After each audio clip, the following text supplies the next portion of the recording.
ಹತ್ರ ಒಂದು 350 ರುಪೀಸು, ಒಂದು 100 ಜಾಸ್ತಿ ಆಗ್ತಾ ಹೋಗ್ತಿದೆ. ಹಸಿಯಾಗಿದೆ ಆದರೂ ಸ್ವೀಟ್ ಆಗಿದೆ. MRP ಅಂತೂ ಒಂದು ರೇಂಜಿಗಿದೆ. ಒಂದು ಸಣ್ಣ ನೈಫ್ ಬಂದ್ಬಿಟ್ಟು 17,000 ಇದೆ. ಒಂದು ಸ್ವಲ್ಪ ದೊಡ್ಡ ಚಾಕು ಥರ ಇಟ್ಟಿದ್ದಾರೆ, ಅದು 25,000 ಇದೆ. ಹಿಂದೆ ನೋಡ್ತಿದ್ದೀರಲ್ಲ, ಈ ಮೇನ್ ಬರೋ ದಾರಿ ಬಿಟ್ಟರೆ ಈ ಸೈಡು ಒಳ್ಳೆ ಜಂಗಲ್ ಇದ್ದಂಗಿದೆ. ಇದೇ ಹೈಲೈಟ್. ಏನಂತ ಹೇಳಿದ್ರೆ ಆ ಟಿಕೆಟ್ ಸ್ಕ್ಯಾನ್ ಮಾಡೋಕ್ಕೆ ಎಷ್ಟೊಂದು ಕ್ಯೂ ಇದೆ ಅಂತ ಮಹಾದ್ಭುತ. ಅದು ನಾನು ಹೇಳೋದಕ್ಕಿಂತ ನೀಡೋದಾದರೆ ಆ 4 ಮಿನಾರಗಳು ನೋಡಿ ಆಪೋಸಿಟ್ ಬೆಂಡ್ ಆಗಿದೆ. ಏನಕ್ಕೆ ಬೆಂಡ್ ಆಗಿದೆ ಅಂತ ಈ ಕಂಪ್ಲೀಟ್ ವಿಡಿಯೋ ನೋಡಿ ನಿಮಗೆ ಗೊತ್ತಾಗುತ್ತೆ. ಸ್ಟೀಲ್ ಮತ್ತು ಸಿಮೆಂಟ್ ಇಲ್ದಿರೋ ಕಾಲದಲ್ಲಿ ಎಷ್ಟು ಅದ್ಭುತ ಕಟ್ಟಡ ಹೇಗೆ ಕಟ್ಟಿದ್ರು. ಪ್ರಪಂಚದಲ್ಲಿರೋ 7 ವಂಡರ್ಸಲ್ಲಿ ತಾಜ್ ಮಹಲ್ ಒಂದಾಗೋದಕ್ಕೆ 20,000 ಜನ ಕಾರ್ಮಿಕರು ಹಗಲು ರಾತ್ರಿ ಕಷ್ಟಪಟ್ಟರೆ ಇದು ನಿರ್ಮಾಣ ಆಗಿದೆ. 1-2 ವರ್ಷದಲ್ಲಿ ಕಂಪ್ಲೀಟ್ ಆಗಿಲ್ಲ. ಇದೆಲ್ಲ ಕಂಪ್ಲೀಟ್ ಆಗೋದಕ್ಕೆ ಸುಮಾರು 22 ವರ್ಷ ತಗೊಂಡಿದೆ. ಈಗ ಈ ತಾಜ್ ಮಹಲ್ ವ್ಯಾಲ್ಯೂ ಎಷ್ಟು ಗೊತ್ತಾ? $1 ಬಿಲಿಯನ್. ಇದನ್ನ ಕಟ್ಟೋದಕ್ಕೆ ಆ ಕಾಲದಲ್ಲಿ ಮೊಘಲ್ ಆರ್ಕಿಟೆಕ್ಚರ್ ತುಂಬಾ ಅದ್ಭುತವಾದ ಟೆಕ್ನಿಕ್ ಯೂಸ್ ಮಾಡಿದ್ದಾರೆ. ಅದನ್ನ ನೋಡಿ ಈಗಿನ ಕಾಲದಲ್ಲಿ ಟಾಪ್ ಇಂಜಿನಿಯರ್ಸ್ ಇದಾರಲ್ಲ ಈಗಲೂ ಅಪ್ರಿಶಿಯೇಟ್ ಮಾಡ್ತಾರೆ. ಇಲ್ಲೊಂದು ಸ್ಯಾಡ್ ನ್ಯೂಸ್ ಏನಂದ್ರೆ, ಪ್ಲಸ್ ಗುಡ್ ನ್ಯೂಸ್ ಏನಂತ ಹೇಳಿದ್ರೆ, ಸ್ಯಾಡ್ ನ್ಯೂಸ್ ಬಂದ್ಬಿಟ್ಟು Supreeth job resign ಮಾಡ್ಬಿಟ್ಟವ್ರೆ.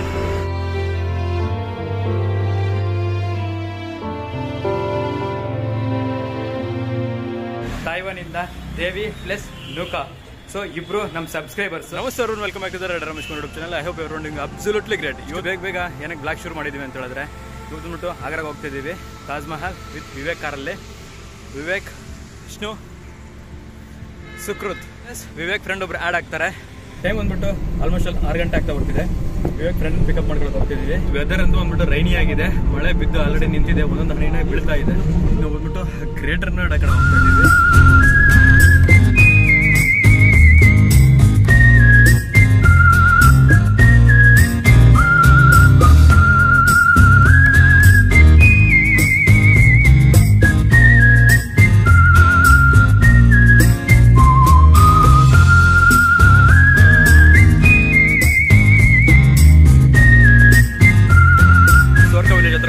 Vivek ಫ್ರೆಂಡ್ನ pickup ಮಾಡ್ಕೊಳ್ಳೋದಕ್ಕೆ. ಇಲ್ಲಿ ನೋಡಿ ರಾತ್ರಿ ಎಲ್ಲ ಮಳೆ ಹೆಂಗ್ ಬಿದ್ದಿದೆ ಅಂತ ಹೇಳಿದ್ರೆ,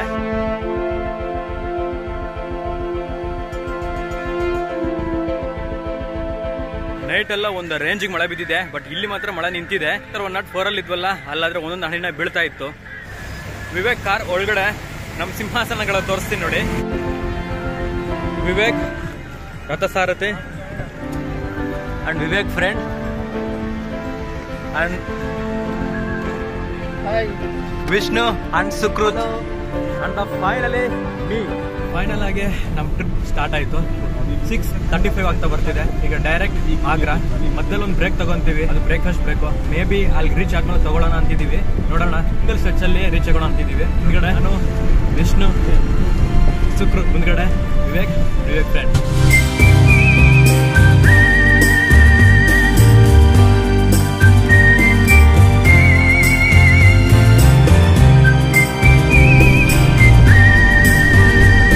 Did you see, did you hear, did you feel anything in the world you're in, in the world you're in?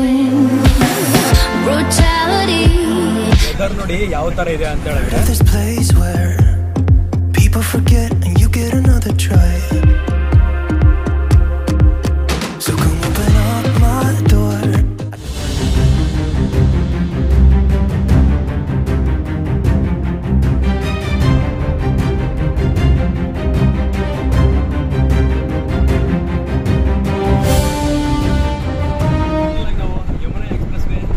The roads that lay open are many, when the old one's gone under the knife. And I can feel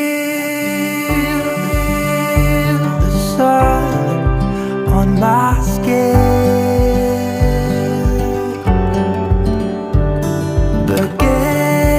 ಒಂದು ಸಣ್ಣ water break ತಗೊಂಡಿದ್ದೀವಿ. Weather ಅಂತೂ ತುಂಬಾ cool ಆಗಿದೆ. ಹಿಂದೆ ನೋಡ್ತಿದ್ದೀರಲ್ಲ, ಯಾವುದು pollution ಅಂತೂ ಅಲ್ವೇ ಅಲ್ಲ ಫಾಗ್. ಕಾರ್ ಇಂಜಿನ್ ಹೀಟ್ ಆಗಿದೆ, ಸ್ವಲ್ಪ ಕೂಲ್ ಮಾಡ್ತಿದ್ದಾರೆ. ಅಷ್ಟೊತ್ತವರೆಗೂ ನೋಡಿ ಟೈಮ್ ಲ್ಯಾಪ್ಸ್ ಇಡ್ತೀನಿ.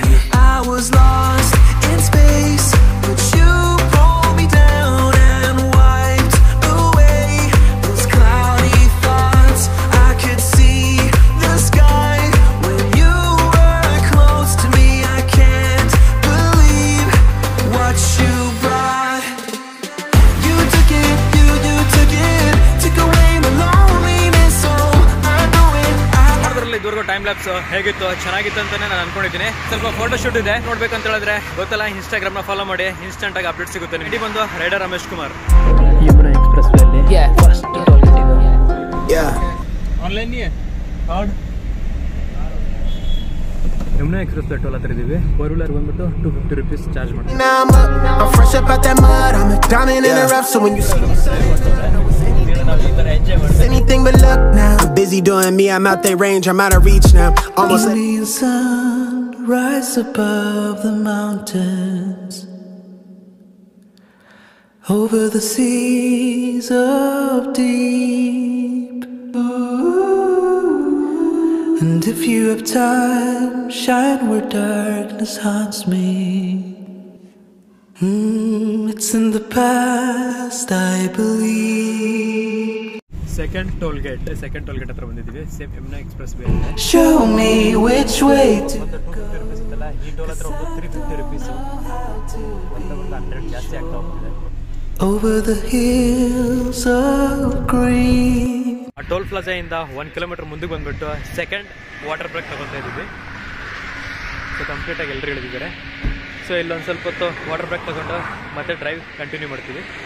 ಫ್ಯೂಲ್ಗೋಸ್ಕರ ವೇಟ್ ಮಾಡ್ತಿದ್ವಿ. ಫ್ಯೂಲ್ ಲೈನ್ ನೋಡಿ ಎಷ್ಟು ಚಿಕ್ಕದಾಗಿದೆ ಅಂತ ಹೇಳಿದ್ರೆ, ಒಂದ್ಸತಿ ಲೈನ್ ನೋಡಿ ತುಂಬಾನೇ ಚಿಕ್ಕದಾಗಿದೆ. ಅದು ಬಂದು ಮೇಯ್ನು, ಅಲ್ಲಿಂದ ನೋಡಿ ಇದೆಲ್ಲ ನೋಡ್ತಿದ್ರಲ್ಲ, ನಾವು ಅಲ್ಲೆಲ್ಲೋ ಲಾಸ್ಟಲ್ಲಿ ಇದ್ದೀವಿ. ಯಮುನಾ ಎಕ್ಸ್ಪ್ರೆಸ್ ವೇ ಹೈವೇ ಅದೆಲ್ಲ, ಅದ್ರ ಪಕ್ಕ ಒಂದು ಫ್ಯೂಲ್ ಬಂಕ್ ಇದ್ರೆ ಆ ಬಂಕಲ್ಲಿ ನೋಡಿ ಇಷ್ಟೊಂದು ಕ್ಯೂ ಇದೆ. ಅದು ಮಾರ್ನಿಂಗ್ ಇನ್ನೂ 9 ಗಂಟೆನೂ ಆಗಿಲ್ಲ. ಇಂದ ನೋಡ್ತಿದ್ದೀರಲ್ಲ, ಅಲ್ಲಿ ಪಿಜ್ಜಾ ಹಟ್ಟು, ಫುಡ್ಡು, ಸಬ್ವೆ, ಚಿಕ್ಕ ರೆಸ್ಟೋರೆಂಟ್ಗಳೆಲ್ಲ ಅಲ್ಲಿದೆ. ಈಗ ಟೋಟಲ್ 13 ಕಾರ್ ಇದೆ. 13 ಕಾರ್ ಆದಮೇಲೆ ನಮ್ಮ ಕಾರು ಫ್ಯೂಲ್ ತುಂಬಿಸ್ಕೊಳ್ಳೋಕ್ಕೆ, ಫ್ಯೂಲ್ಗೋಸ್ಕರ ವೆಯ್ಟಿಂಗ್ ಮಾಡೋದು. ಅಲ್ಲಿ ನಮ್ಮ ಕಾರ್ ಇದೆಲ್ಲ ಕ್ಯೂ ಅಲ್ಲಿ, ಅದಂತೂ ತುಂಬ ಟೈಮೇ ತಗೊಳುತ್ತೆ. ಬಟ್ ನಾವು ನೋಡಿ, ನಾನು ಸುಕೃತ್ ಬಂದ್ಬಿಟ್ಟು ಐಗೋಸ್ಕರ ಇಷ್ಟು ದೂರ ಬಂದಿದ್ದೀವಿ. ಇಲ್ಲಿ ತುಂಬ ಜನ ಅದನ್ನೆಲ್ಲ ಬೆಳೆಸ್ತಿದ್ದಾರೆ. ನೋಡ್ತಿದ್ದಲ್ಲ ನೇರಳೆ ಹಣ್ಣು, ಇವು ಹಸಿಯಾಗಿದೆ ಆದ್ರೂ ಸ್ವೀಟ್ ಆಗಿದೆ. ನೋಡಿ ಸುಕೃತ್ ಈ ನೇರಳೆ ಹಣ್ಣನ್ನು ಹೆಂಗ್ ಬೆಳೆಸ್ತಾವ. ಅಲ್ಲಿರೋ ಹುಡುಗರೆಲ್ಲ ಇಲ್ಲಿ ನೋಡಿ, ಅವ್ರ ವೆಹಿಕಲ್ಸು ಅಲ್ಲಿದೆ ಅಲ್ಲ, ಅಲ್ಲಿ ಕೂತ್ಕೊಂಡು ಬೋರ್ ಹೊಡಿತಿದ್ರೆ ಇಲ್ಲಿ ಬಂದು ನೇರಳೆ ಹಣ್ಣು ಉದುರಿಸ್ತವ್ರೆ. ಆಫ್ಟರ್ ಹಾಫ್ ಅನ್ ಅವರು ನಮ್ಮ ಕಾರ್ ಇಲ್ಲಿಗೆ ಬಂದಿದೆ. ಇಲ್ಲಿ ನೋಡ್ಕೊಂಡ್ರೆ ಇಲ್ಲಿ ನೋಡಿ, ಅಲ್ಲಿ ಕಂಪ್ಲೀಟ್ ಅಲ್ಲಿಂದ ಅಲ್ಲಿ ಎಲ್ ಶಾಪ್ ಥರ ಇದೆಲ್ಲ, ಟೋಟಲ್ 10 ಕಾರ್ ಇದೆ. ಇನ್ನು ಬಿಸ್ನೆಸ್ ಎಲ್ಲ ತುಂಬ ಚೆನ್ನಾಗಿದೆ. ಅಲ್ಲಿ ನೋಡಿ, ಅಲ್ಲಿ ಪೆಟ್ರೋಲ್ ಬಂಕ್ ಹತ್ರ ಅಲ್ಲಿಂದ ತುಂಬ ಜನನೇ ಇಳಿದು ಬಂದು ಇಲ್ಲಿ ಕಂಪ್ಲೀಟ್ ಇದೆಲ್ಲ, ಇಲ್ಲಿ ಚಿಕ್ಕ ಶಾಪಿಂಗ್ ಮಾಲ್ ಥರನೇ ಇದೆ. ಎಲ್ಲರೂ ಅಲ್ಲಿಂದ ಇಳಿದು ಬಂದು ಇಲ್ಲಿಗೆ ಬರ್ತಿದ್ದಾರೆ. Versus and Himalayan royal Enfield. ಹೊರಗಡೆ ಸೂಪರ್ ಬೈಕ್ಸ್ ನಿಂತಿತ್ತಲ್ಲ, ಅಲ್ಲಿ ನೋಡಿ ಅವರೇ ಬಂದಿರೋದು ಸೂಪರ್ ಬೈಕ್ಸ್.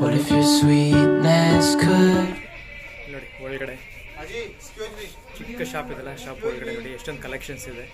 ಇಲ್ಲಿ ನೋಡಿ ಈ ಬಸ್ ತುಂಬ ಫಾರಿನರ್ಸ್ ಬಂದಿದ್ದಾರಲ್ಲ, ಆ ಒಳಗಡೆ ನಾವು ಹೋಗಿದ್ವಲ್ಲ, ಒಳಗಡೆ ಬಟ್ಟೆಗಳೆಲ್ಲ MRP ಅಂತೂ ಒಂದು ರೇಂಜಿಗಿದೆ. ಒಂದು ಸಣ್ಣ ನೈಫ್ ಬಂದುಬಿಟ್ಟು 17,000 ಇದೆ.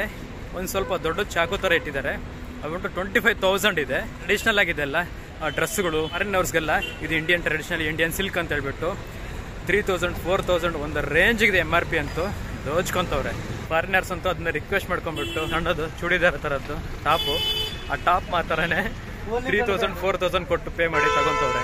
ಈಗ ನಮ್ಮ ಟ್ರಿಪ್ಪಲ್ಲಿ 3rd ಟೋಲ್ ಗೇಟ್ ಕ್ರಾಸ್ ಮಾಡ್ತಾ ಇದ್ದೀವಿ. ಈ ಟೋಲ್ ಪ್ಲಾಜಲ್ಲಿ ಎಷ್ಟು ಚಾರ್ಜ್ ಮಾಡ್ತಾರೆ ನೋಡಬೇಕು. ನೋಯ್ಡಾಯಿಂದ ಆಗ್ರಾಗೆ ಹೋಗ್ಬೇಕಂದ್ರೆ ಟೋಟಲ್ ನಾವು 3 ಟೋಲ್ ಪ್ಲಾಜಾನ ಕ್ರಾಸ್ ಮಾಡಿ ಬರಬೇಕು. ಅದರಲ್ಲಿ ಈ ಲಾಸ್ಟ್ ಟೋಲ್ ಗೇಟ್ ಬರ್ತೀನಿ, 3ನೇ ಟೋಲ್ ಗೇಟ್. ಇಲ್ಲಿ ಒಂದು 290 rupees ಚಾರ್ಜ್ ಮಾಡಿದ್ದಾರೆ. ಟೋಲ್ ಗೇಟ್ ಅಂದರೆ ಯಮುನಾ ಎಕ್ಸ್ಪ್ರೆಸ್ ವೇ ಇದೆಲ್ಲ, 2 wheelerಗೂ ಟೋಲ್ ಇರ್ತದೆ. 2 wheelerಗಾದರೆ 200 rupees ಅಂತೆ. 4 wheelerಗಾದರೆ ಈಗ ನೋಡಿದ್ರಲ್ಲ 290 rupees ಚಾರ್ಜ್ ಮಾಡ್ತಾರೆ. ಆ ಟೋಲ್ ಇದೆಲ್ಲ, ಟೋಲಿಂದ ಒಂದು 500 meters ಮುಂದೆ ಬಂದಿದ ತಕ್ಷಣ ಇಲ್ಲೊಂದು ಸಣ್ಣ ರೆಸ್ಟೋರೆಂಟ್ ಇದೆ. ಸೊ ಈಗ ಬ್ರೇಕ್ಫಾಸ್ಟ್ ಅಂತ ಕೆಳಗಡೆ ಇಳಿದಿದ್ದೀವಿ. ಇದೇ ರೆಸ್ಟೋರೆಂಟ್.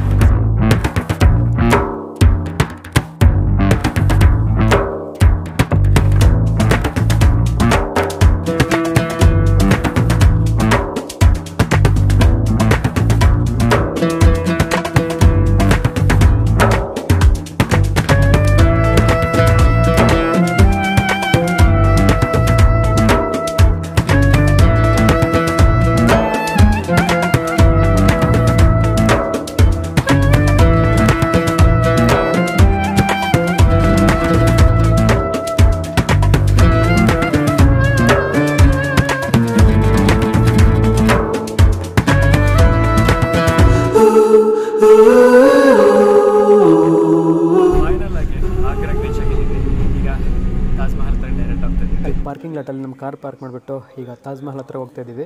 ಸೊ ನಾವು ಈ ಸೈಡಿಂದ ಬರ್ತೀವಲ್ಲ, ಬಂದಿದ ತಕ್ಷಣ ನೋಡಿ ಇಲ್ಲಿ ಕಾರ್ ಪಾರ್ಕಿಂಗ್ ಇರ್ತದೆ. ಆ side car, bus, cycle, 2 wheeler ಏನಿದ್ರು ಪಾರ್ಕ್ ಮಾಡ್ಬೋದು. ಅಲ್ಲಿ ನಮ್ಮದು ಕಾರ್ ಬಂದ್ಬಿಟ್ಟು 150 ರುಪೀಸ್ ಕೇಳಿದ್ರು ಪಾರ್ಕಿಂಗ್ ಫೀಸು.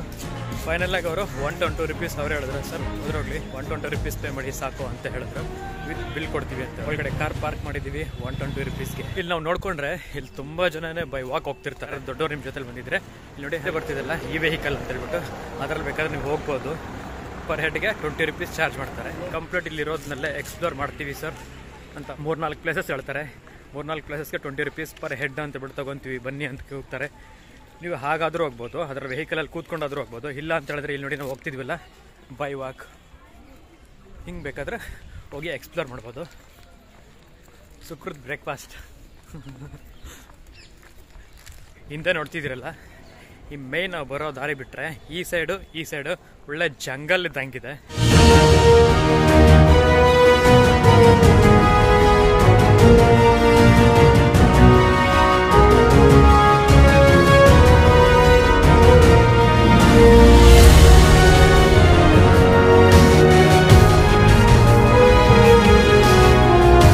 ನಾವು ಆನ್ಲೈನ್ ಟಿಕೆಟ್ ಬುಕ್ ಮಾಡ್ಕೊಂಡಿದ್ದೀವಿ. ನೀವೇನಾದ್ರೂ ಆಫ್ಲೈನಲ್ಲಿ ಟಿಕೆಟ್ ಬುಕ್ ಮಾಡ್ಕೊತೀನಿ ಅಂತ ಇಲ್ಲಿಗೆ ಬಂದರೆ ನೋಡಿ, ಅಲ್ಲಿಗೆ ಹೋಗ್ಬಿಟ್ಟು ಆಫ್ಲೈನ್ ಟಿಕೆಟ್ ಬುಕ್ ಮಾಡ್ಕೋಬೇಕು. ಮತ್ತು ಅಲ್ಲಿ ಹಿಂದೆ ಇದೆಲ್ಲ ಅಲ್ಲೆಲ್ಲ ಲಾಕರ್ಸ್ ಇರ್ತವೆ. ನಿಮ್ದೇನಾದರೂ ವ್ಯಾಲ್ಯೂಬಲ್ ಥಿಂಗ್ಸು ಅಲ್ಲಿ ಇಟ್ಬಿಟ್ಟು ಲಾಕ್ ಮಾಡ್ಕೋಬೇಕು. ಅದಕ್ಕೂ ಚಾರ್ಜ್ ಮಾಡ್ತಾರೆ, ಫ್ರೀ ಅಂತೂ ಇಲ್ಲ. ನಾವು ಆನ್ಲೈನಲ್ಲಿ ಟಿಕೆಟ್ ಬುಕ್ ಮಾಡ್ಕೊಂಡಿದ್ದೀವಲ್ಲ, ಪರ್ ಹೆಡ್ಗೆ ಬಂದುಬಿಟ್ಟು 45 ರುಪೀಸ್ ಬಿದ್ದಿದೆ. ಅದು ನಾವು ತಾಜ್ ಮಹಲ್ ಮಾತ್ರ ಸೆಲೆಕ್ಟ್ ಮಾಡ್ಕೊಂಡಿದ್ದೀವಿ. ಅಲ್ಲಿ ಇನ್ನೊಂದು ಆಪ್ಷನ್ ಇರ್ತದೆ, ತಾಜ್ ಮಹಲ್ ಆ್ಯಂಡ್ ಮ್ಯೂಸಿಯಂ ಅಂತ ಹೇಳ್ಬಿಟ್ಟು, ಅದನ್ನ ಸೆಲೆಕ್ಟ್ ಮಾಡ್ಕೊಂಡಿಲ್ಲ. ತಾಜ್ ಮಹಲ್ ಪ್ಲಸ್ ಮ್ಯೂಸಿಯಂ ಅಂತ ನೀವೇನಾದರೂ ಸೆಲೆಕ್ಟ್ ಮಾಡ್ಕೊಂಡ್ರೆ ಅಪ್ರಾಕ್ಸಿಮೇಟ್ಲಿ 260 ಆ ಥರ ಬೀಳುತ್ತೆ ಪರ್ ಹೆಡ್ಗೆ. Taj Mahal west gate entry ಹತ್ರ ಬಂದಿದ್ದೀವಿ.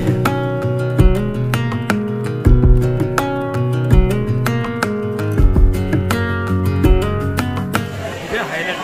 ಏನಂತ ಹೇಳಿದ್ರೆ ಅಲ್ಲಿ ಟಿಕೆಟ್ ಸ್ಕ್ಯಾನ್ ಮಾಡೋಕ್ಕೆ ಎಷ್ಟೊಂದು ಕ್ಯೂ ಇದೆ ಅಂತ. ಸ್ಕ್ಯಾನ್ ಮಾಡೋದಕ್ಕೆ ಕ್ಯೂ ಸಿಸ್ಟಮು. ಆನ್ಲೈನಲ್ಲಿ ಟಿಕೆಟ್ ಬುಕ್ ಮಾಡ್ಕೊತೀವಲ್ಲ, ಅಲ್ಲೊಂದು PDF ಬಂದಿರುತ್ತೆ. ಆ PDF ಬಂದ್ಬಿಟ್ಟು QR ಕೋಡ್ ಇರ್ತದೆ, ಅದನ್ನ ಹೋಗ್ಬಿಟ್ಟು ನೋಡಿ ಗೊತ್ತವರಲ್ಲ ಸ್ಕ್ಯಾನ್ ಒಳಗಡೆ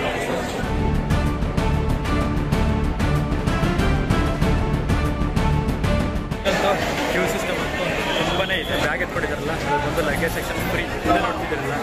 ಅಲ್ಲಿ ಅದು ನಾವು ಟಿಕೆಟ್ ಸ್ಕ್ಯಾನ್ ಮಾಡಿಬಿಟ್ಟು ನಮ್ಮ ಕೈಯಲ್ಲಿ ಏನಾದ್ರು ಇದೆ ನೋಡಿ, ಏನಾದರೂ ಪವರ್ ಬ್ಯಾಂಕ್ ಇದೆ, ಪವರ್ ಬ್ಯಾಂಕು ಇಲ್ಲ ಇಯರ್ಫೋನ್ಸ್ ಏನಿದೆ ಅವ್ರು ತೋರಿಸ್ಬಿಟ್ಟು ಅಲ್ಲಿ ಸ್ಕ್ಯಾನ್ ಮಾಡಿದ್ಮೇಲೆ ಇದ್ರ ಒಳಗಡೆ ಗೇಟ್ ಒಳಗಡೆ ಬಂದಮೇಲೆ ವ್ಯೂ ನೋಡಿ ಹೇಗಿರುತ್ತೆ ಅಂತ.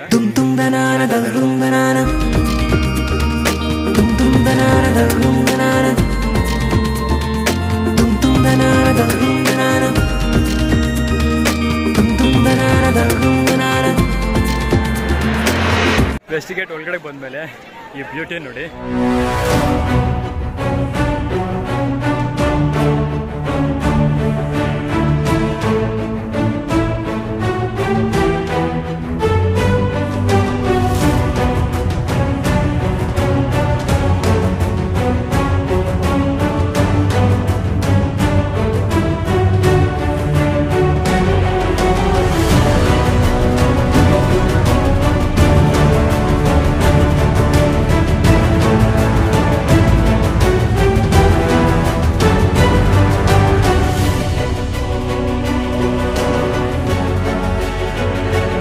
ನಾವು ಒಳಗಡೆ ಬಂದಿದ ತಕ್ಷಣ ಇಲ್ಲಿ ನೋಡಿ ಗೈಡ್ ಮ್ಯಾಪು ಕಂಪ್ಲೀಟ್ ತಾಜ್ ಮಹಲ್ದು ಏನಿದೆ. ಈ ಮೇನ್ ಗೇಟಿನ ಒಳಗಡೆ ಬಂದಿದ ತಕ್ಷಣ ನಿಮ್ಗೆ ಇಲ್ಲೊಂದು ಅದ್ಭುತ ಕಾಣುತ್ತೆ, ಮಹಾ ಅದ್ಭುತ. ಅದು ನಾನು ಹೇಳೋದಕ್ಕಿಂತ ನೀವೇ ರೇರ್ ಕ್ಯಾಮ್ರಾದಲ್ಲಿ ನೋಡಿ.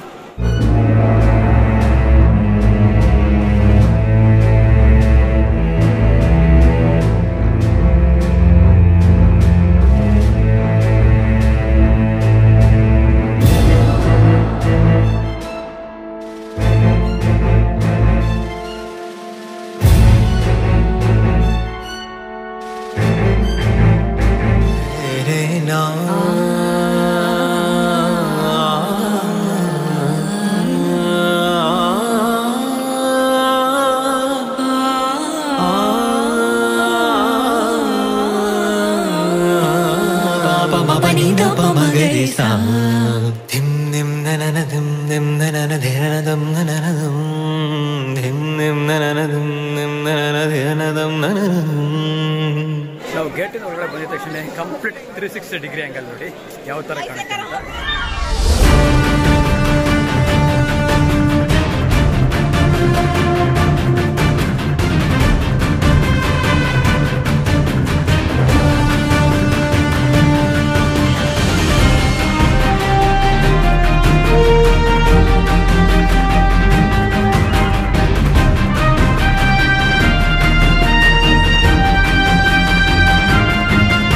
कहता आँखों की देखी तू कहता कागज की लेगी तेरा मेरा मनवा ऐ कैसे होए रे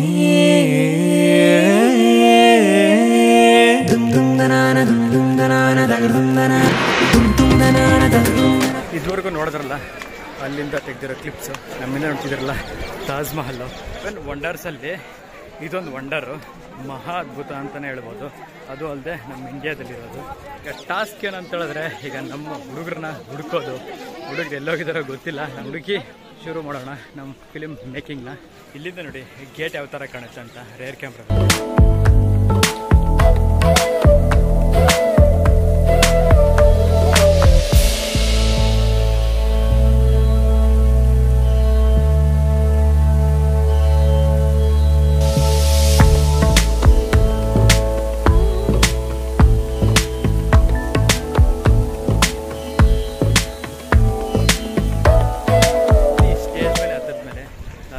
ವ್ಯೂ ಹೇಗಿರುತ್ತೆ ಅಂತ ನೋಡೋಣ. ಐ ಥಿಂಕ್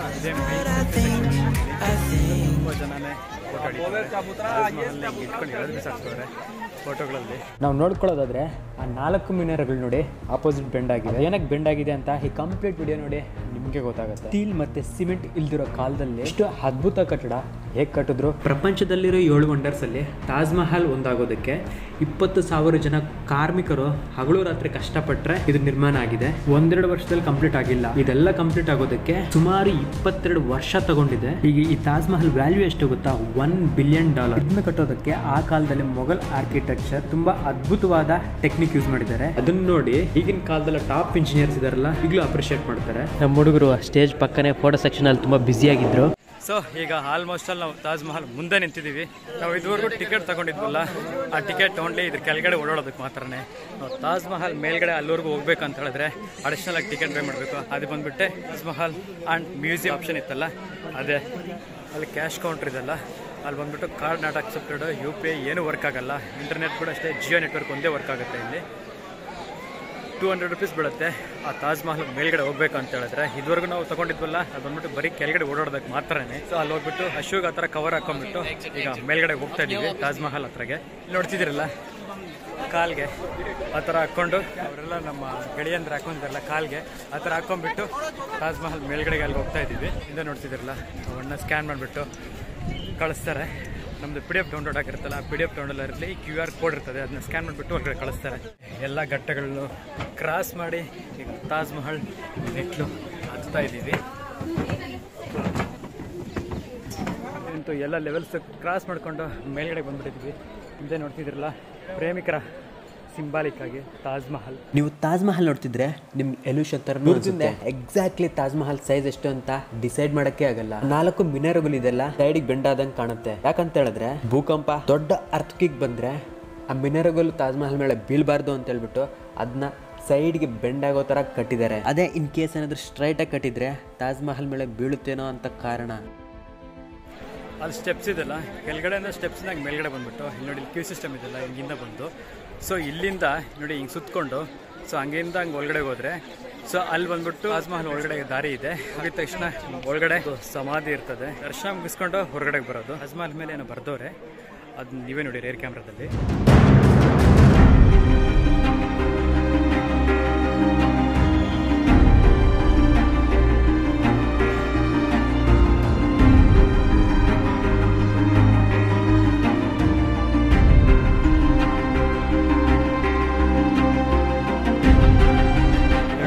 ಈ ಸೈಡ್ ಬಂದು ಶಹಜಾನ್, ಆ ಸೈಡ್ ಬಂದು ಮುಮ್ತಾಜ್, ಅವರಿಬ್ಬರದು ಸಮಾಧಿಗಳು ನೋಡ್ತಿದ್ರಲ್ಲ. ನಾವು ಒಳಗಡೆ ಹಂಗಿಂದ ಸ್ಟ್ರೈಟ್ ಬಂದು ಸೊ ಆ ಸೆಂಟ್ರಲ್ಲಿ ಅವ್ರದ್ದಿಬ್ಬರದು ಸಮಾಧಿ ಇರ್ತದೆ. ಅದನ್ನ ದರ್ಶನ ಮುಗಿಸ್ಕೊಂಡು ಹಂಗಿಂದ ನೋಡಿ ಹಂಗಿಂದ ಹೋಗಿ ಇಲ್ಲಿ ಬರ್ತೀವಿ ಹೊರಗಡೆಗೆ. ಇಲ್ಲಿ ಬಂದಿದ ತಕ್ಷಣ ನೋಡಿ ಈ ಸೈಡು ರಿವರ್ ತಾಜ್ ಮಹಲ್ ಪಕ್ಕನೇ ಒಂದು ರಿವರ್ ಹೋಗ್ತಿರುತ್ತೆ. ಆ ವ್ಯೂನ ನೀವೇ ನೋಡಿ.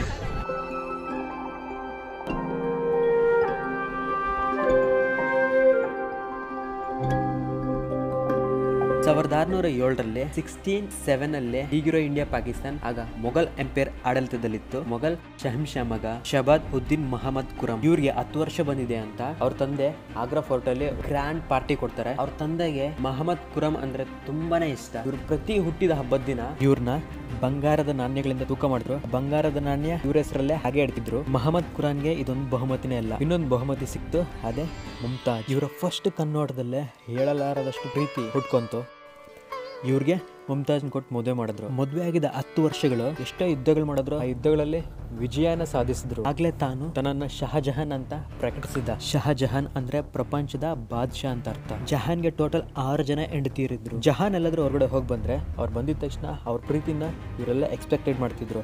ಆದ್ರೆ ಜಹಾನ್ಗೆ ಮುಮ್ತಾಜ್ ಅಂದ್ರೆ ಪಂಚಪ್ರಾಣ, ತುಂಬಾ ಗೌರವ. ಜಹಾನ್ ತನ್ನ ಪ್ರೀತಿ ಸಮಯ ಮುಮ್ತಾಜ್ಗೆ ಜಾಸ್ತಿ ಕೊಡ್ತಿದ್ದ, ಮುಮ್ತಾಜ್ ಜೊತೆಲೆ ಇರ್ತಿದ್ದ. 1621ರಲ್ಲಿ 1621ನಲ್ಲಿ ಶಹಜಹಾನ್ ತಂದೆ ನಿಧನರಾಗ್ತಾರೆ. ಇದಾದ 7 ವರ್ಷಕ್ಕೆ ಅಂದ್ರೆ 1628ರಲ್ಲಿ ಅವ್ರ ಸಿಂಹಾಸನ ಅವ್ರ ಪರಿಪಾಲನೆಯನ್ನ ಇವ್ರು ತಗೊಂತಾರೆ. ಇವರು ಹ್ಯಾಂಡ್ ಓವರ್ ತಗೊಂಡಿದ ತಕ್ಷಣ ಮೊಘಲರ ಪರಿಪಾಲನೆ ಎಷ್ಟು ವಿಸ್ತಾರವಾಯಿತು ಅಂತ ಹೇಳಿದ್ರೆ, ಇಂಡಿಯಾ ಒಂದೇ ಅಲ್ಲ, ಪಾಕಿಸ್ತಾನ ಅಫ್ಘಾನಿಸ್ತಾನಲ್ಲೂ ಸಹ ಮೊಘಲರ ಪರಿಪಾಲನೆ ಕೆಲವೊಂದು ಭಾಗಗಳು ಶಹಜಹಾನ್ ಪರಿಪಾಲನೆಯಲ್ಲೇ ನಡೆದಿದೆ. ನಡೆದ 1 ವರ್ಷದಲ್ಲೇ ಶಹಜಹಾನ್ ಎಷ್ಟೋ ಯುದ್ಧ ಮಾಡ್ದ, ಅದರಲ್ಲೆಲ್ಲ ವಿಜಯವನ್ನ ಸಾಧಿಸಿದ. ಶಹಜಹಾನ್ ಹಿಂದೆ ಮುಮ್ತಾಜ್ ಇದ್ದು ಇವ್ರಿಗೆ ತುಂಬಾ ಸಲಹೆನೂ ಕೊಡ್ತಿದ್ರು. ಆದ್ರೆ ಈ ಸಂತೋಷ ತುಂಬಾ ಕಾಲ ಇರಲಿಲ್ಲ.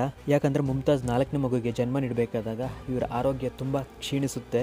ಈ ವಿಷಯ ಶಹಜಹಾನ್ ಗೊತ್ತಾಗಿ ಅವ್ರು ತುಂಬಾನೇ ಬಾಧೆ ಪಡ್ತಾರೆ. 17th ಜೂನ್ 1631 ಮುಮ್ತಾಜ್ ಶಹಜಹಾನ್ನ ಬಿಟ್ಟು ಹೊರಟೋಗ್ತಾರೆ. ಮುಮ್ತಾಜ್ ನಿಧನದ ನಂತರ 8 ದಿನ ಶಹಜಹಾನ್ ಊಟನೂ ತಿಂದಿಲ್ಲ. ಇವ್ರು ಲೋಕಾನ್ನ ಬಿಟ್ಟು ಹೊರಟೋದ್ರಲ್ಲ, ಇದನ್ನ ನೆನೆಸ್ಕೊಂತ ಶಹಜಹಾನ್ ತುಂಬಾ ಡಿಪ್ರೆಷನ್ ಒಳಗಾದ್ರು. ಮುಮ್ತಾಜ್ನ ನೆನೆಸ್ಕೊಂತ 2 ವರ್ಷ ಅತ್ತರು ಯೂಸ್ ಮಾಡಿಲ್ಲ, ಕಣ್ಣಿಗೆ ಕಾಟಿಕೆನೂ ಇಟ್ಟಿಲ್ಲ. ಮುಮ್ತಾಜ್ ಶಹಜಹಾನ್ಗೆ ಆಗಾಗ್ಗೆ ಹೇಳ್ತಿದ್ರು ತನ್ನ ಸಮಾಧಿಯನ್ನ ಎಷ್ಟೋ ಸುಂದರವಾಗಿ ಎಲ್ಲರೂ ನೋಡಿ ಆಶ್ಚರ್ಯ ಪಡೋ ಥರ ಕಟ್ಟಬೇಕು ಅಂತ. ಮುಮ್ತಾಜ್ ಕೋರಿಕೆನೆ ಹೇಗಾದ್ರೂ ಈಡೇರಿಸಬೇಕು ಅಂತ ಹೇಳ್ಬಿಟ್ಟು ತನ್ನ ಆಸ್ತಿ, ಅಂತಸ್ತು, ವಯಸ್ಸು ಎಲ್ಲ ಅರ್ಪಿಸಿದ್ರು. ಮುಮ್ತಾಜ್ ನಿಧನರಾದಾಗ 1631ರಲ್ಲಿ ತಾಜ್ ಮಹಲ್ ಕನ್ಸ್ಟ್ರಕ್ಷನ್ ಶುರುವಾಯಿತು. 20,000 ಜನ ವರ್ಕರ್ಸ್ ಮತ್ತೆ ಶಿಲ್ಪಿಗಳು ಬಂದಿದ್ದಾರೆ. ಇಲ್ಲೊಂದು ಸಣ್ಣ ಸಮಸ್ಯೆ ಏನಂತ ಹೇಳಿದ್ರೆ, ಮುಮ್ತಾಜ್ ಸಮಾಧಿ ಯಮುನಾ ನದಿ ತೀರದಲ್ಲಿದೆ. ಇಲ್ಲಿ ಇಷ್ಟು ದೊಡ್ಡ ಕನ್ಸ್ಟ್ರಕ್ಷನ್ ಮಾಡೋದು ತುಂಬಾ ಕಷ್ಟನೇ. ಯಾಕಂತ ಹೇಳಿದ್ರೆ ನೀರಿನ ಪಕ್ಕದಲ್ಲಿರೋ ಮಣ್ಣು ತುಂಬಾ ಸಡಿಲತೆಯಾಗಿರ್ತದೆ. ಅದಕ್ಕೆ ದೊಡ್ಡ ದೊಡ್ಡ ಬಾವಿ ತೆಗೆದು ಅದ್ರ ತುಂಬಾ ಕಲ್ಲು ತುಂಬಿಸ್ಬಿಟ್ರು. ಈ ಪ್ಲಾನ್ ವರ್ಕೌಟ್ ಆಯಿತು. ಕನ್ಸ್ಟ್ರಕ್ಷನ್ಗೆ ದೊಡ್ಡ ದೊಡ್ಡ ಆನೆಗಳು ಯೂಸ್ ಮಾಡಿದ್ದಾರೆ. ಇನ್ ಕೇಸ್ ಅದೇನಾದ್ರೂ ಫೈಲ್ ಆಗಿದ್ರೆ ಈಗ ನಾವು ತಾಜ್ ಮಹಲ್ ನೋಡ್ತಾನೆ ಇರಲಿಲ್ಲ. ಮೇಲ್ಗಡೆ ಭಾಗ ಎಕ್ಸಿಕ್ಯೂಟ್ ಮಾಡಬೇಕು. ಅದು ಹೇಗಿರಬೇಕು ಅಂತ ಹೇಳಿದ್ರೆ ಇದುವರೆಗೂ ಯಾರು ನೋಡದ ಹಾಗಿರ್ಬೇಕು. ಶಹಜಹಾನ್ ಈ ಐಡಿಯಾಗಳೆಲ್ಲ ಅವ್ರ ದೊಡ್ಡವರಿಂದ ತಗೊಂಡಿರೋದು. ಈ ಮಿನರ್ ಇದೆಲ್ಲ ಅವ್ರ ತಂದೆ ಕಡೆಯಿಂದ ತಗೊಂಡಿರೋದು. ಈ ಬಿಲ್ಡಿಂಗ್ ಕೋರ್ ಇದೆ ಅಲ್ಲ ಅವ್ರ ತಾತಂದ್ರ ಕಡೆಯಿಂದ ತಗೊಂಡಿರೋದು. ಅವ್ರ ಅಂಕಲ್ ಕಡೆಯಿಂದ ಈ ಡೂಮ್ ಐಡಿಯಾನ ತಗೊಂಡು ಈ ಐಡಿಯಾಗಳೆಲ್ಲ ಮಿಕ್ಸ್ ಮಾಡಿದ್ರೆ the great design Taj Mahal create ಆಯ್ತು. ಆದ್ರೆ ಇದನ್ನ ಕಟ್ಟೋದು ಅಷ್ಟು ಸುಲಭ ಅಲ್ಲ. ಅಂದ್ರೆ ಇದನ್ನ ಕಟ್ಟೋದಕ್ಕೆ 17 ಹೆಕ್ಟೇರ್ ಪ್ಲೇಸ್ ಅಂತ ಹೇಳಿದ್ರೆ 42 ಎಕರೆ ಅಷ್ಟು ಸ್ಥಳ ತಗೊಂಡಿದ್ದಾರೆ. ಇದರ ಆರ್ಕಿಟೆಕ್ಟ್ ಉಸ್ತಾರ್ ಅಹಮದ್ ಲಹೋರಿ ತುಂಬಾನೇ ದುಡ್ಡು ಖರ್ಚು ಮಾಡಿದ್ರು. ಕಟ್ತಾ ಶಹಜಹಾನ್ ಖಜಾನ ಕಂಪ್ಲೀಟ್ ಆಗಿ ಖಾಲಿ ಆಗುತ್ತೆ. ಎಷ್ಟೇ ಖರ್ಚಾಗ್ಲಿ ಶಹಜಹಾನ್ ಅಂತೂ ಹಿಂದಕ್ಕೆ ಸರಿಲೇ ಇಲ್ಲ. ಹೆಂಗಾದ್ರೂ ಸರಿ ತಾಜ್ ಮಹಲ್ ಕಂಪ್ಲೀಟ್ ಮಾಡಲೇಬೇಕು ಅಂತ ಡಿಸೈಡ್ ಆಗಿಬಿಟ್ಟಿದ್ದ. ಇದಕ್ಕೋಸ್ಕರ ಸಾವಿರಾರು ವರ್ಕರ್ಸ್ನ ಇಟ್ಟಿದ್ದ. ಆ ಟೈಮಲ್ಲಿ ಖಜಾನ ಖಾಲಿ ಆಗ್ತಾ ಆ ಟೈಮಲ್ಲಿ ಜನರು ದುಡ್ಡುಗೋಸ್ಕರ ಫುಡ್ಗೋಸ್ಕರ ತುಂಬಾ ಪ್ರಾಬ್ಲಮ್ ಫೇಸ್ ಮಾಡಬೇಕಾಯ್ತು. ಇದಕ್ಕೋಸ್ಕರ ವೈಟ್ ಮಾರ್ಬಲ್ಸ್ ನ ರಾಜಸ್ಥಾನದಿಂದ ತರಿಸಿದ್ರು. ರಾಜಸ್ಥಾನಲ್ಲಿ ಮಕರಾನ ಮಾರ್ಬಲ್ಸ್ ಆ ಕಾಲದಲ್ಲಾಗ್ಲಿ ಈ ಕಾಲದಲ್ಲಾಗ್ಲಿ ಫೈನೆಸ್ಟ್ ಮಾರ್ಬಲ್ಸ್ ಅಂದ್ರೆ ದಿ ಬೆಸ್ಟ್ ಮಾರ್ಬಲ್ಸ್ ಅಂತಾನೆ ಹೇಳ್ಬೋದು. ಹೋಲ್ ರಾಜಸ್ಥಾನಲ್ಲಿ ಈ ಮಾರ್ಬಲ್ಸ್ ತಾಜ್ ಮಹಲ್ ಕಂಪ್ಲೀಟ್ ಆಗೋ ಗಂಟ ಯಾರು ಸೇಲ್ ಮಾಡಬಾರ್ದು ಅಂತ ಶಹಜಹಾನ್ ಕಂಡೀಷನ್ ಇಟ್ಟ. ಈ ಮಾರ್ಬಲ್ಸ್ ನ ರಾಜಸ್ಥಾನದಿಂದ ತರಿಸೋದಕ್ಕೆ 1000 ಆನೆಗಳನ್ನ ಯೂಸ್ ಮಾಡಿದ್ದಾರೆ. ತಾಜ್ ಮಹಲ್ ಡೂಮ್ ಎಷ್ಟು ದೊಡ್ಡದು ಅಂದ್ರೆ ನೋಡೋದ್ರೇ ಗೊತ್ತಾಗುತ್ತೆ ಅದಷ್ಟೊಂದು ದೊಡ್ಡದು ಅಂತ ಹೇಳ್ಬಿಟ್ಟು. ಪ್ರೆಸೆಂಟ್ ಈ ಕಾಲದಲ್ಲಿ ತುಂಬಾ ಈಸಿಯಾಗಿ ಕಟ್ತಿದ್ದಾರೆ. ಏನಕ್ಕಂದ್ರೆ ಈಗ ಅದನ್ನ ಯಾವ ತರ ಕಟ್ಟಬೇಕೋ ಗೊತ್ತು. ಅದಕ್ಕೆ ಬೇಕಾಗಿರೋ ಐಟಮ್ಸ್ ಹೀಗೆ ಸಿಗುತ್ತೆ. 400 ವರ್ಷದ ಹಿಂದೆ ಈ 40 ಮೀಟರ್ ಡೂಮ್ ನ ಕಟ್ಬೇಕಂದ್ರೆ ಆಗ ಅವ್ರ ಹತ್ರ ಕಲ್ಲು ಮಾತ್ರನೇ ಅವೈಲಬಲ್ ಆಗಿತ್ತು. ಆ ಕಾಲದ ಮೊಘಲ್ ಆರ್ಕಿಟೆಕ್ಟ್ ಆ ಡೂಮ್ ನ ಯಾವ ತರ ಕಟ್ಟಿದ್ದಾರೆ ಅಂತ ಈ ಕಾಲದ ಇಂಜಿನಿಯರ್ಸ್ಗೂ ಅರ್ಥ ಆಗ್ತಿಲ್ಲ. ತಾಜ್ ಮಹಲ್ ಫಿನಿಶಿಂಗ್ ಗೆ ಪಿಟ್ರಾಡೋರಾ ಅಂಡ್ ಪರ್ಚಿನ್ ಕಾರಿಗಳಿಂದ ಡೆಕೋರೇಟ್ ಮಾಡಬೇಕು. ಪಿಟ್ರಾಡೋರಾ ಅನ್ನೋದು ತುಂಬಾ ಸಿಲ್ಕ್ ಆಗಿರುವ ಆರ್ಟಿಸ್ಟ್ ಇಂದ ಮಾಡಲ್ಪಟ್ಟಿದೆ. ಇದರಲ್ಲಿ ತುಂಬಾ ವ್ಯಾಲ್ಯೂಬಲ್ ಆಗಿರೋ ಸ್ಟೋನ್ ನ ಯೂಸ್ ಮಾಡಿದ್ದಾರೆ. ಮಾರ್ಬಲ್ಸ್ ನ ಗ್ಲೂ ಸಹಾಯದಿಂದ ಫಿಕ್ಸ್ ಮಾಡಿದ್ದಾರೆ. ಈ ಗ್ಲೂ ಅನ್ನೋದು ನಾರ್ಮಲ್ ಗ್ಲೂ ಅಲ್ಲ. ರಿಸರ್ಚ್ ಅಲ್ಲಿ ಗೊತ್ತಾಗಿದ್ದೇನೆಂದ್ರೆ ಇದ್ರಲ್ಲಿ ಬಂದು ಸಿರಾ, ಲೆಮನ್ ಜ್ಯೂಸ್, ಸಂಗಿ ಮರ್ಮರ್ ಪೌಡರ್ ಮತ್ತೆ ಯೂಸ್ ಮಾಡಿ ತಯಾರು ಮಾಡಿದ್ದಾರೆ. ಇದೇ ಗ್ಲೂ ನ ಈಗಲೂ ತಾಜ್ ಮಹಲ್ ರಿಪೇರಿಗೆ ಯೂಸ್ ಮಾಡ್ತಾರೆ. ತಾಜ್ ಮಹಲ್ ಅಲ್ಲಿ ಇಂಟ್ರೆಸ್ಟಿಂಗ್ ವಿಷಯ ಏನಂತ ಹೇಳಿದ್ರೆ ದಿನದಲ್ಲಿ ಇದು ಕಲರ್ ಚೇಂಜ್ ಆಗ್ತಾ ಇರುತ್ತೆ. ಮಾರ್ನಿಂಗ್ ಬ್ಲಾಕ್ ಕಲರ್ ಕಾಣುತ್ತೆ, ಸನ್ರೈಸ್ ನಂತರ ಯೆಲ್ಲೋ ಕಲರ್ ಕಾಣುತ್ತೆ, ಲೈಟ್ ಪಿಂಕ್ ಕಲರ್ ಕಾಣುತ್ತೆ, ಮಧ್ಯಾಹ್ನ ಬ್ರೈಟ್ ವೈಟ್ ಕಲರ್ ಕಾಣುತ್ತೆ, ಸನ್ಸೆಟ್ ನಂತರ ಯೆಲ್ಲೋ ಕಲರ್ ಕಾಣುತ್ತೆ. ಫುಲ್ ಮೂನ್ ಡೇ ಅಂತೂ ತುಂಬಾ ಅಟ್ರಾಕ್ಟಿವ್ ಆಗಿ ತುಂಬಾ ಚೆನ್ನಾಗಿ ಕಾಣುತ್ತೆ. ತುಂಬಾ ಟೈಮ್ ಪೀರಿಯಡ್ ಅಲ್ಲಿ ಡಿಫ್ರೆಂಟ್ ಆಗಿ ಕಾಣುತ್ತೆ. ಇದೇ ಅಲ್ಲದೆ ಇದು ಈ ತರ ಕಲರ್ ಕಾಣಕ್ಕೆ ಕಾರಣ ಏನಂತ ಹೇಳಿದ್ರೆ ಅದೇ ಆ ಮಾರ್ಬಲ್ ಸ್ಪೆಷಲ್. ಟೋಟಲ್ 22 ವರ್ಷದ ನಂತರ 1654ರಲ್ಲಿ ತಾಜ್ ಮಹಲ್ ಕಟ್ಟೋದು ಕಂಪ್ಲೀಟ್ ಆಯ್ತು. ಶಹಜಹಾನ್ ತನ್ನ ಹೆಂಡತಿ ಕೋರಿಕೆಯನ್ನ ಈಡೇರಿಸಿದ. ಇದಕ್ಕೆ ತನ್ನ ಹೆಂಡತಿಯಾದ ಮುಮ್ತಾಜ್ ಹೆಸರಿನಲ್ಲಿ ತಾಜ್ನ ತಗೊಂಡು ತಾಜ್ ಮಹಲ್ ಅಂತ ಇಟ್ಟಿದ. 1658ರಲ್ಲಿ ಮುಮ್ತಾಜ್ಗೆ ಶಹಜಹಾನ್ಗೆ ಹುಟ್ಟಿರೋ ಮಗ ಶಹಜಹಾನ್ ಅರೆಸ್ಟ್ ಮಾಡಿ ಆಗ್ರಾ ಫೋರ್ಟ್ ಅಲ್ಲಿ ಬಂಧಿಸಿದ. ಈ ಫೋರ್ಟ್ ಅಲ್ಲಿ ಬಂಧಿಸಿರೋ ರೂಮ್ ಅಲ್ಲಿ ಒಂದು ಸ್ಪೆಷಾಲಿಟಿ ಏನಂತ ಹೇಳಿದ್ರೆ ಆತನಿರೋ ರೂಮ್ ಕಿಟಕಿಯಿಂದ ನೋಡಿದ್ರೆ ತಾಜ್ ಮಹಲ್ ಕಾಣುತ್ತೆ. 74 ಇಯರ್ಸ್ ಅಲ್ಲಿ ಇವ್ರು ಕೂಡ ಮರಣ ಹೊಂದ್ತಾರೆ. ತುಂಬಾ ಎಮೋಷನಲ್ ಸ್ಟೋರಿ. ಆತನ್ ಕೂಡ ಅದೇ ತಾಜ್ ಮಹಲ್ ಅಲ್ಲೇ ಸಮಾಧಿ ಮಾಡ್ತಾರೆ. ಸೇಮ್ ಇಲ್ಲಿ ನೋಡಿ, ಈ ಗೇಟ್ ಇದೆಲ್ಲ ಸೇಮ್ ಅದೇ ಥರನೇ. ಸೊ ಅಲ್ಲಿ ಸೇಮ್ ಗೇಟು. ಸೊ ನಾವು ಬರೋದು ಮೇನ್ ಗೇಟಲ್ಲಿ. ಸೊ ಹಿಂದ್ಗಡೆ ಬಂದ್ಬಿಟ್ಟು ರಿವರ್ ಹೋಗ್ತಾ ಇರುತ್ತೆ. ತಾಜ್ ಮಹಲ್ ಮುಂದೆ ಟೈಮ್ ಲ್ಯಾಪ್ಸ್ ಇಡ್ತೀನಿ ನೋಡಿ, ಹೆಂಗೆ ಕಾಣುತ್ತೆ ನೀವು ಹೇಳಿ.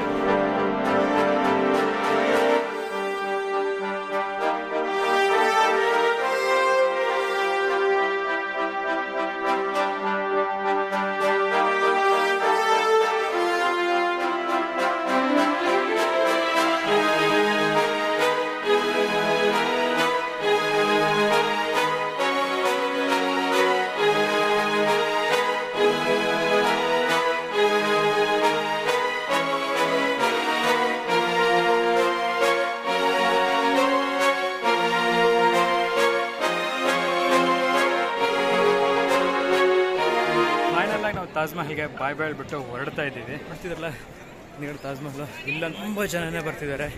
ಬಟ್ ಏನಂತ ಹೇಳಿದ್ರೆ ನಾವು ಇದುವರೆಗೂ ಎಕ್ಸ್ಪ್ಲೋರ್ ಮಾಡೋದ್ರಲ್ಲಿ ಎಕ್ಸ್ಪೆನ್ಸಿವ್ ಅಂತ ಹೇಳಿದ್ರೆ ತಾಜ್ ಮಹಲ್ ಟಿಕೆಟ್ ಒಂದೇ. ಫೋಟೋಶೂಟ್ ಸ್ಟೇಜ್ ಇದೆಲ್ಲ, ಆ ಸ್ಟೇಜ್ ಹತ್ರ ಹೋಗ್ಬಿಟ್ಟು ಕೆಲವೊಂದು ಫೋಟೋಸ್ ಹಿಡಿದ್ಬಿಟ್ಟು ಅಲ್ಲಿಂದ ಇನ್ನು ನೆಕ್ಸ್ಟ್ ಹೊರಡ್ತಾ ಇದ್ದೀವಿ. ನೀವು ಈ ಫೋಟೋಸ್ ನೋಡ್ಬೇಕಂತ ಹೇಳಿದ್ರೆ ಮರಿದಿರ ನಿಮ್ಮ ರೈಡರ್ ರಮೇಶ್ ಕುಮಾರ್ ಇನ್ಸ್ಟಾಗ್ರಾಮ್ನ ಫಾಲೋ ಮಾಡಿ, ಇನ್ಸ್ಟೆಂಟ್ ಅಪ್ಡೇಟ್ಸ್ ಸಿಗುತ್ತೆ. ಹೈಲೈಟ್ ಗೊತ್ತಾ ಅಲ್ಲಿ ಸುಕೃತ್, ಅಲ್ಲಿ ನೋಡಿ ಅಲ್ಲಿ ಸುಕೃತ್ ಫೋಟೋಗಳಲ್ಲಿ ಫುಲ್ ಬ್ಯುಸಿ ಆಗಿಬಿಟ್ಟಿದ್ದಾನೆ. ತುಂಬ ಹೊತ್ತಿಂದ ವೆಯ್ಟ್ ಮಾಡ್ತಿದ್ದೀವಿ ಇಲ್ಲಿ.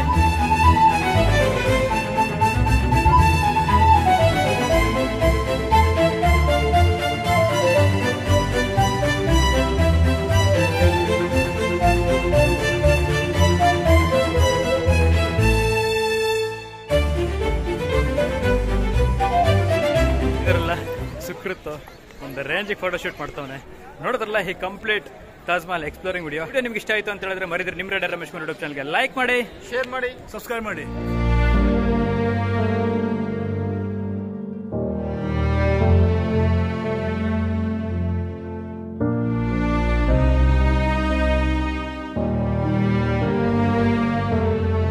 ಬರ್ಬೇಕಾದಾಗ ಸ್ಕ್ಯಾನು ಎಂಥದ್ದಿಲ್ಲ, ನಮ್ಮ PDF ಇರ್ತದಲ್ಲ QR ಕೋಡ್ ಅದನ್ನ ನೋಡ್ಬಿಟ್ಟು ಹಂಗೆ ಕಳಿಸ್ಬಿಡ್ತಾರೆ.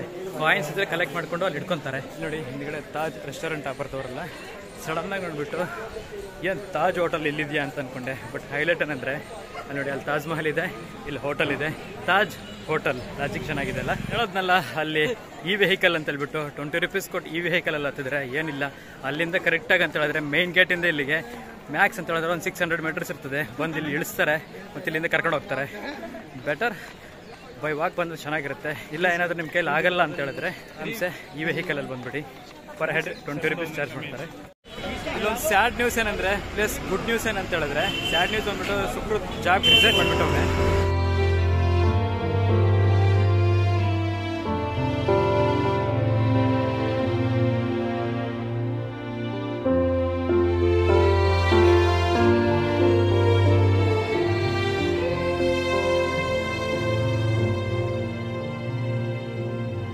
ಹಬ್ಬಕ್ಕೆ ಊರಿಗೆ ಹೋಗ್ತಾನೆ, ರಂಜಾನ್ ನಡೀತಿದ್ದಿಲ್ಲ ಅದಕ್ಕಂತ ಹಬ್ಬಕ್ಕೆ ಊರಿಗೆ ಹೋಗ್ತಾನೆ.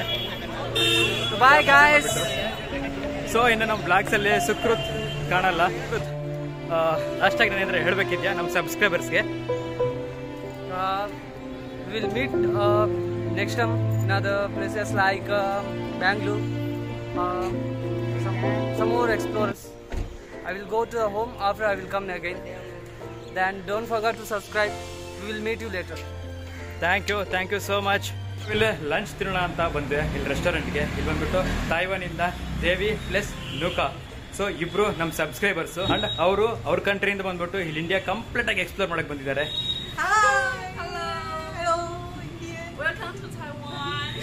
Welcome to India, welcome to Delhi. ಇವತ್ತು ಸುಕೃತು ಲಾಸ್ಟ್ ಕೆಲಸ ಬಿಟ್ಟು ಹೋಗ್ತಾನೆ, ನಾರ್ತ್ ಬಾಯ್ ಹೇಳ್ಬಿಟ್ಟು ಸೌತ್ ಕಡೆ ಹೊರಡ್ತಾವೆ. It's very nice to be here. We have a wonderful trip and అట్లా గాలి జరగకుండా అదే ఏదైనా మంచి జాబ్ తీసుకొని మంచిగా సెటిల్ అయిపోతుంది. లేదంటే మళ్ళీ ఇక్కడైతే రాను కానీ బెంగళూరు సెట్ చేస్తాను. బెంగళూరులో కలుద్దాం, సెటిల్ అవ్వాలి. Sukrut, all the best. All meet on Bengaluru. All the best for your new future, new career. Thank you.